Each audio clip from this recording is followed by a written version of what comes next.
How much time do you spend every day working on your dream? In the last 90 days, how many books have you read?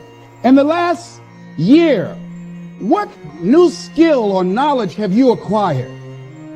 What kind of investment have you made in you? You don't want it badder than you want to party. You don't want it as much as you want to be cool.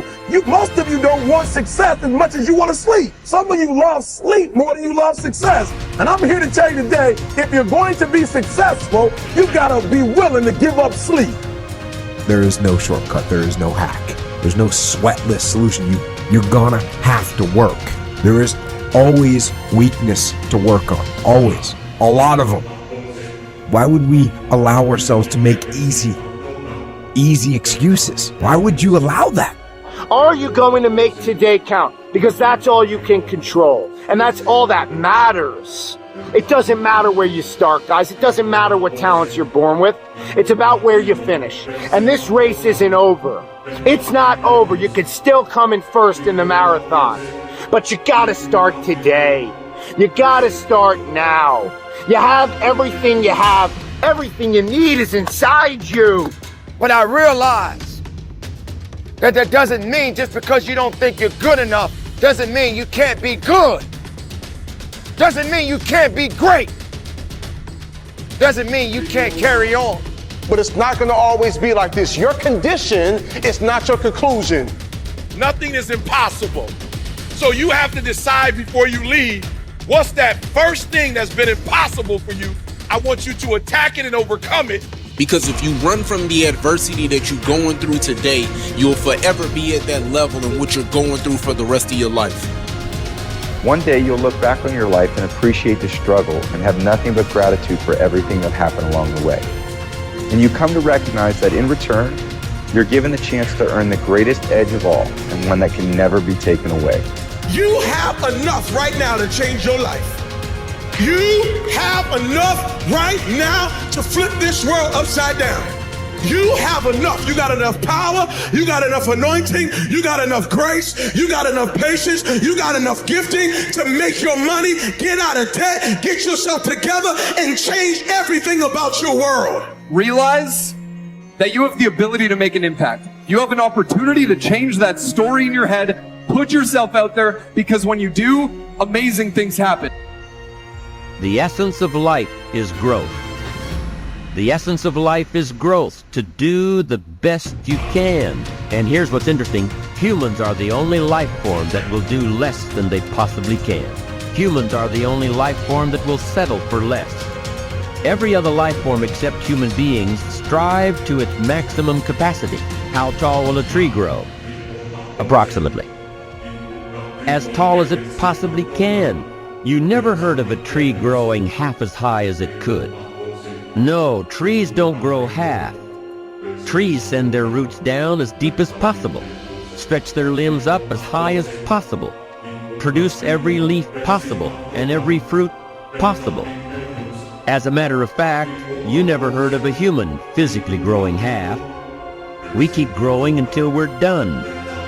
Now that's a part of life we can't control. It's genetically coded. And that's probably why we keep growing till we're done. Because we can't control that part. It's the rest of our growing that we control.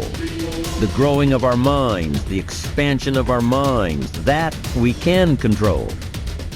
And that's what tends to get away from us. All life forms inherently strive to their max except human beings.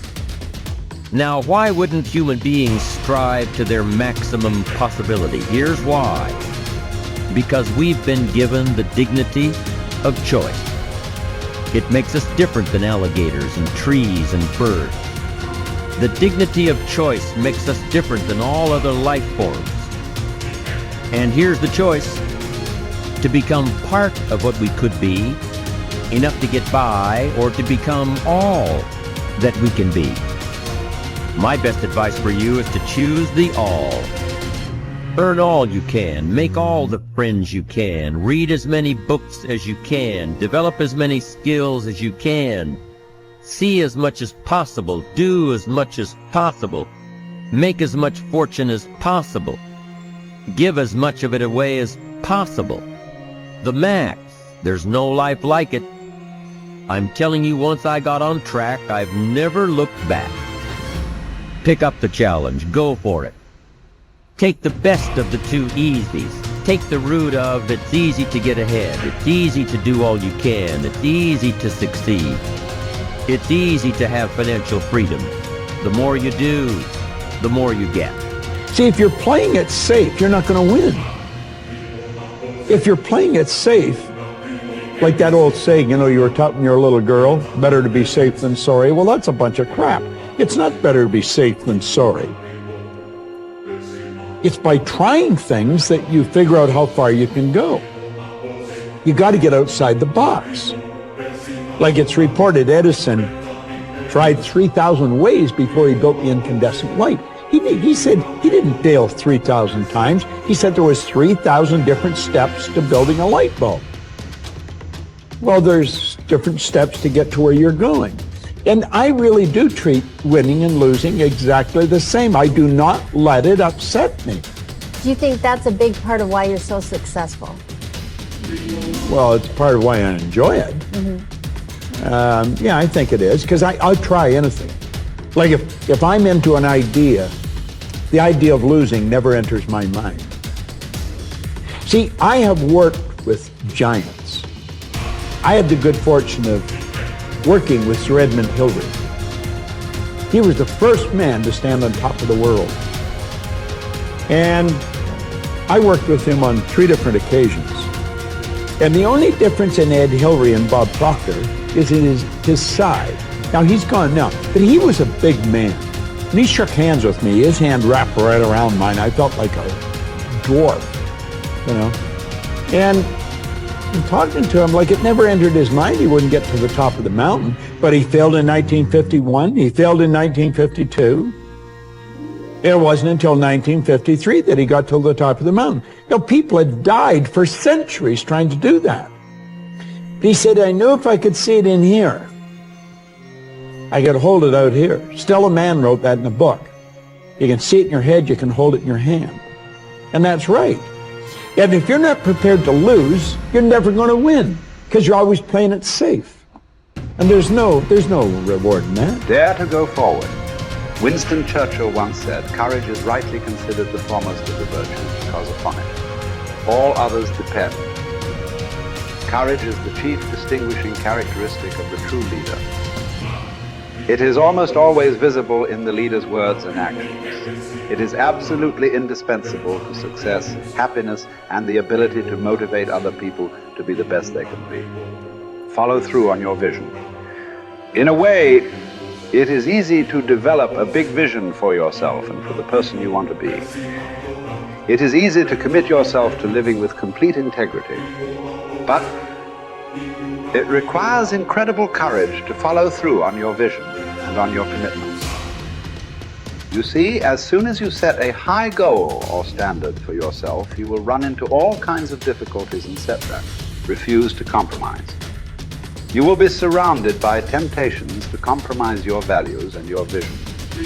You will feel an almost irresistible urge to get along by going along. Your desire to earn the respect and cooperation of others can easily lead to the abandonment of your principles.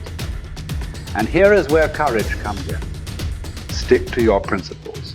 Courage combined with integrity is the foundation of character. The first form of courage is your ability to stick to your principles, to stand for what you believe in and to refuse to budge unless you feel right about the alternative. Courage is also the ability to step out in faith, to launch out into the unknown, and then to face the inevitable doubt and uncertainty that accompany every new venture. Avoid the comfort zone. Most people are seduced by the lure of the comfort zone. This can be likened to going out of a warm house on a cold, windy morning. The average person, when he feels the storm swirling outside his comfort zone, rushes back inside where it's nice and warm. But not the true leader. The true leader has the courage to step away from the familiar and comfortable and to face the unknown with no guarantees of success. It is this ability to boldly go where no man has gone before that distinguishes you as a leader from the average person. This is the example that you must set if you are to rise above the average.